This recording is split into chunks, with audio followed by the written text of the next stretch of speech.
বাংলাদেশ তোলপাড়। সাধারণ মানুষের ঈমান নিয়ে ছিনিমিনি করবেন, আপনাকে তো এই অধিকার দেওয়া হয় নাই।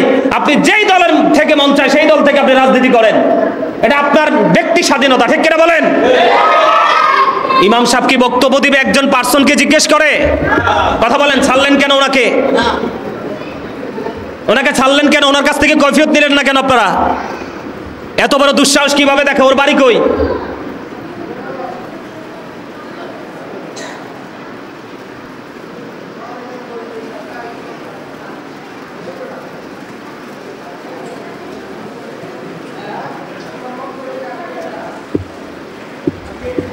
সম্মানিত উপস্থিতি, আমি আপনাদেরকে আবারও বলছি বিনীতভাবে, সুন্নিরা রাজনীতি করে না। সুন্নিরা কোন দলের দালালিও করে না। সুন্নিরা একমাত্র একটা রাজনীতি করে, মদিনাওয়ালার। কার? মদিনাওয়ালার রাজনীতি করতে গেলে আপনি সত্যকে সত্য বলতে হবে, মিথ্যাকে মিথ্যা বলতে হবে। সত্য বললে কেউ খুশি হবে, আবার কেউ রাগ হবে, কিন্তু এটা তো তাকানো যাবে? যাবে? কথা বলেন, যাবে? যাবে না। এটা আপনাদেরকে, আমাদেরকে সবাইকে মনে রাখতে হবে, সবাইকে মনে রাখতে হবে। এই দেশ আপনার, আমার, আমাদের সবার। এই কথা কি ভুল? আল্লাহর ওলির মাজারগুলো যে ভাঙছে, এই মানুষগুলো তখন কোথায় ছিল? বলেন, কোথায় ছিল? হিন্দুদের মন্দির কি পাহারা দেওয়ার জন্য মুসলমান যাওয়া লাগবে? কথা বলেন, মুসলমান যাওয়া লাগবে? এটা কি একজন ইমাম সাহেব বলতে পারবে না? হিন্দুদের সুদ খাওয়া, দেওয়া, নেওয়া, সাক্ষী থাকা, লেনদেন করা যেমন সবাই সমান অপরাধী, ঠিক মূর্তি বানানো, মূর্তি পূজা করা, মূর্তি পুজোকে সাপোর্ট করা সব সমান অপরাধী। আপনি এটাকে বৈধ বলবেন কি দিয়ে? কোরআন এবং হাদিস থেকে মূর্তি কি নাপাক, নাজায়েজ, কিন্তু একজন মুসলমান এটাকে পাক বলবে, জায়েজ বলবে, আর একজন মুসলমান প্রতিবাদ করতে পারবে না? পারবে না? তাহলে এই বাসা বাইসা লাভ কি? কথা বলেন, এই জীবনের কোনো দাম আছে? এই বাসা বাচ্চা কোনো লাভ আছে? নাই। সম্মানিত উপস্থিতি, এই দেশে ইসলাম আনছে আল্লাহর ওলিরা। কারা? আমরা আল্লাহর ওলিদের মাজারকে সুরক্ষিত রাখতে পারবো না, আল্লাহর ওলিদের নিয়ে প্রশংসা করে দাঁড়িয়ে থাকতে পারবো না, তাহলে আমরা কে? আমার কথা বুঝতে পারছেন?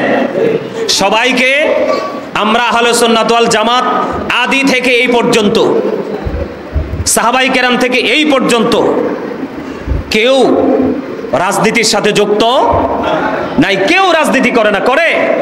কেউ রাজনীতি করে না। কিন্তু সুন্নিরা কখনো সত্য বলতেও পিছপা হয় না। আপনি মানেন বা না মানেন সেটা আপনার ইখতিয়ার, কিন্তু একজন ইমাম সাহেবকে বলতে দিবেন না আপনি?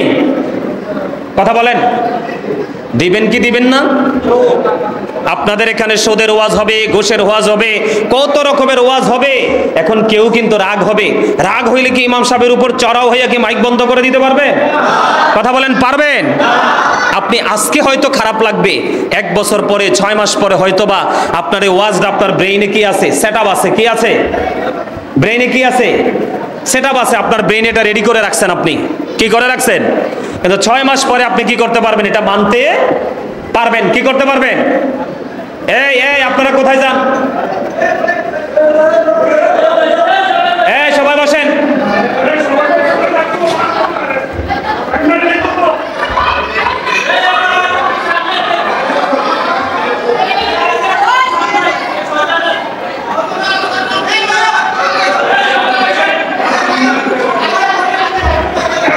মুতাল্লি সাহেব যে বক্তব্য দিয়েছেন, এই সবাই বসেন, সবাই বসেন। আমি আপনাদেরকে কিছু কথা বলি,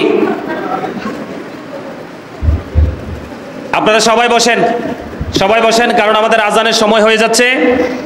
আজান দিব, তারপরে আমরা আজানের আগে আমি নামাজ, জামাত 8টায় হবে, জামাতের আগে আমি প্রোগ্রাম শেষ করে দিব। তবে আমি আপনাদেরকে বিনীতভাবে অনুরোধ করব, যারা মসজিদ কর্তৃপক্ষ আছেন এবং যারা মুসল্লি আছেন, এই যে লোকটা যে এখানে আসছে, এই যে লোকটা এখানে আসছে, তারা ছাড়লেন কেন? ছাড়লেন কেন? সে এই মসজিদের গেটে এসে আঙ্গুল তুলে নিষেধ করার দুঃসাহস রাখে কিভাবে? সে কি আপনাদের এলাকার?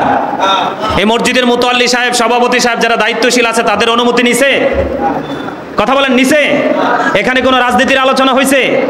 এখানে রাজনীতির আলোচনা হয়েছে? মুদ্রার এপিট ওপিট একটা নাপাক মানুষকে পাক মানুষের সাথে যুক্ত করে শুধুমাত্র সুবিধার জন্য, এটা কি ইমাম সাহেবের বলার অধিকার নাই? আরে আর জোরে বলেন, আছে না নাই?